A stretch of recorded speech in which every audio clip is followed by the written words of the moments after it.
एक ऐसा स्टेट जहां पे गूगल $15 बिलियन इन्वेस्ट कर रहा है। आंध्र प्रदेश में गूगल ने बड़ा निवेश करने का ऐलान किया है, जहां पिछले 18 महीनों में 22 लाख करोड़ की इन्वेस्टमेंट्स हुई है और जो इंडिया का नेक्स्ट बिग इन्वेस्टमेंट हब बन रहा है। Yes, we are talking about Andhra Pradesh, a state that's creating history in India's economic landscape. Welcome to another episode of Behind the Headlines, जहां हम एक ट्रेंडिंग न्यूज की full story decode करते हैं in simple words so that आपको वो मिले जो सिर्फ ट्रूली मैटर करता है। आंध्र प्रदेश, आंध्र प्रदेश, आंध्र प्रदेश, आंध्र प्रदेश, आंध्र प्रदेश।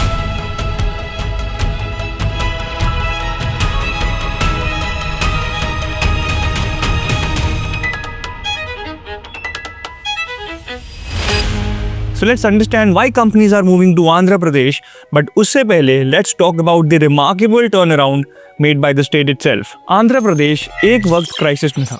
2014 में तेलंगाना बनने के बाद इस स्टेट ने हैदराबाद को खो दिया, जिसकी वजह से स्टेट की रेवेन्यू और आइडेंटिटी दोनों बिगड़ गई। 10 साल तक स्टेट के कैपिटल को लेकर कंफ्यूजन बना रहा, बट इन 2024 सीएम नायडू ने इस आइडिया को स्क्रैप करते हुए ये कहा कि Amaravati will be the only capital of Andhra Pradesh, और वहां से हुआ एक मैसिव टर्न अराउंड। नवंबर 2024 में विशाखापट्टनम में CII पार्टनरशिप समिट हुआ और उस समिट में 13.25 लाख करोड़ रुपीस की इन्वेस्टमेंट्स आई हैं।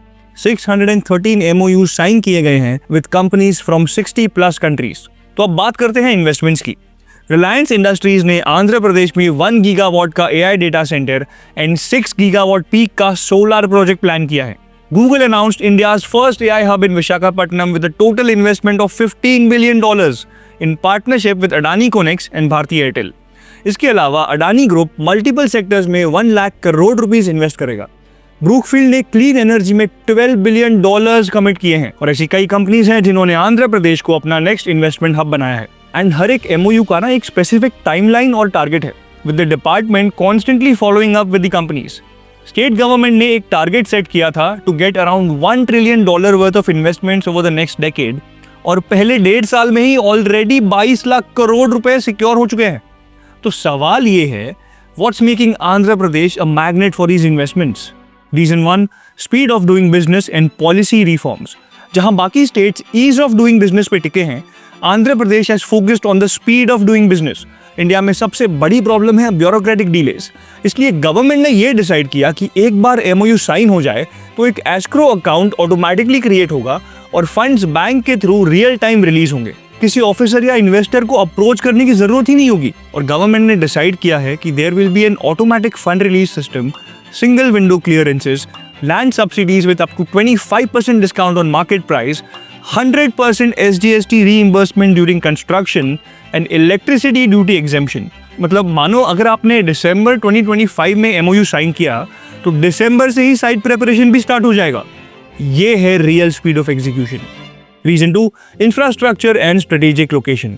अब आंध्र प्रदेश की जियोग्राफी ही उसका सबसे बड़ा USP है। यहाँ 974 किलोमीटर्स की कोस्ट लाइन है जो ईस्ट कोस्ट पे स्ट्रेटेजिकली लोकेटेड है, और इसे बैक करता है इसका सॉलिड इंफ्रास्ट्रक्चर। 6 एयरपोर्ट्स जिसमें से 3 इंटरनेशनल है और 7 नए ग्रीनफील्ड एयरपोर्ट्स बन रहे हैं। 6 ऑपरेशनल पोर्ट्स जिसमें से विशाखापट्टनम पोर्ट को अपग्रेड करके लॉजिस्टिक्स हब बनाया जा रहा है और 3 नए ग्रीनफील्ड पोर्ट्स अंडर डेवलपमेंट है। अब इसके साथ आंध्र प्रदेश के पास 45,379 किलोमीटर्स का road network and 27,392 megawatt installed power capacity है। Shipyard expansion, Visakhapatnam to Chennai railway corridor, highway project सब कुछ तेजी से चल रहे हैं। एंड IT एंड टेक्नोलॉजी के लिए स्मार्ट सिटीज और टेक पार्क्स भी बन रहे हैं। Global aerospace MRO hub Bhogapuram airport के पास बनेगा और इन सब से एक इकोसिस्टम बन रहा है। तो जहां पोर्ट्स, पावर, लैंड और टेक्नोलॉजी सब एक जगह मिलते हैं, वहां बिजनेसेस ऑटोमेटिकली फ्लरिश करते हैं। Region 3, power boost and industrial corridor. India के 500 गीगावाट की एनर्जी टारगेट में से 150 गीगावाट तो ये अकेले प्रोड्यूस करना चाहते हैं। गूगल अडानी के डेटा सेंटर के लिए जो मैसिव ग्रीन एनर्जी चाहिए वो ऑलरेडी उनके पास है। 1 गीगावाट डेटा सेंटर के लिए एटलीस्ट 6 गीगावाट पावर चाहिए, और इनके पास 44 gigawatt of wind potential, 38 gigawatt of solar potential और 7,522 मेगावाट रिन्यूएबल कैपेसिटी इंस्टॉल्ड है। इनफैक्ट इंडस्ट्रियल कॉरिडोर्स भी स्ट्रेटेजिकली डेवलप्ड है। Chennai Bengaluru industrial corridor, Hyderabad Bengaluru industrial corridor और Sri city special economic zone. Reason 4, sector diversification and job creation. Karnataka IT है, Gujarat industrial and Maharashtra finance, but Andhra Pradesh is one state that is becoming multi sectoral. Government ने इसके लिए diversified investment strategy अपनाई है across sectors. अब technology and AI में Google के अलावा ओरेकल ने 4 लाख यूथ्स को AI एंड डेटा साइंस की ट्रेनिंग के लिए टाई अप्स किए हैं। स्नाइडर इलेक्ट्रिक ने ऑटोमेशन स्किल लैब सेटअप करने का प्लान बनाया है और मेटा भी 15,000 करोड़ रुपए इन्वेस्ट करने वाला है। इलेक्ट्रॉनिक्स एंड मैन्युफैक्चरिंग सेक्टर में LG इलेक्ट्रॉनिक्स श्री सिटी में एक नया मैन्युफैक्चरिंग प्लांट सेटअप कर रहा है, investing around 5,000 crore rupees and creating around 3,000 jobs.